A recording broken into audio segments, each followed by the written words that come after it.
Wamesema hii ni bandika bandua, na hapa ni moja kwa moja kutoka katika kiwanja hiki cha ndege cha kimataifa cha Kilimanjaro alimaarufu KIA.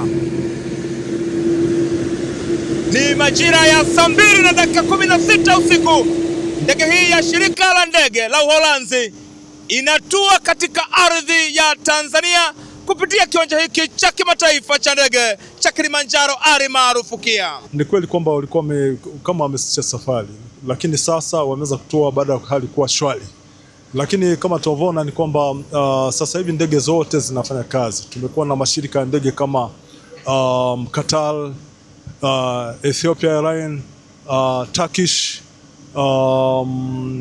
na hii KLM ambayo leo imeanza rasmi baada ya kusitisha kwa siku kama 2-3. Lakini sasa wamerudi, hali ni shwari KIA, wageni wanakuja kama kawaida. Kwa hiyo tunazidi tuona amani kwamba ni kitu ambacho ni kikubwa. Kwamba sasa amani ipo, kwa hata wageni wetu wamepata confidence, wanashuka kwa wingi. Kwa hiyo na sasa hivi tunapokea watalii kuanzia 200 na kitu.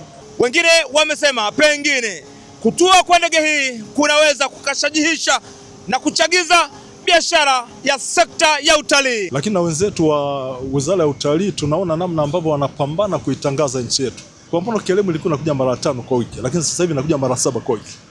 Haya, Qatar ilikuwa inakuja mara 10 kwa wiki, lakini sasa hivi inakuja mara 14 kwa wiki.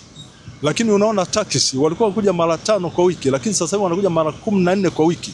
Na kila siku tunakuwa na ndege 2 za Turkish. Kwa hiyo unaweza kuona namna ambavyo utalii unavyozidi kukua katika nchi yetu. Na unapoona frequency za ndege zinaongezeka, ina maana kwamba ni wingi wa abiria wanakuja. Na hizi ndege za kimataifa zaongeza frequency, maana yake ni kwamba wengi wanaokuja ni watalii, wanakuja kwenye utalii. Kwa hiyo unaweza kuona namna ambavyo kwa kweli utalii Tanzania unazidi kukua.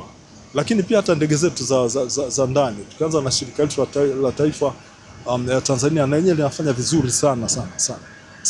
Kwa hiyo kwa kweli tunajivunia na tunashukuru serikali kwa namna ambavyo imetoa mchango mkubwa kwamba viwanja vya ndege vinakuwa salama na kuhakikisha kwamba hao wageni wetu wanazidi kufurahia kuja Tanzania.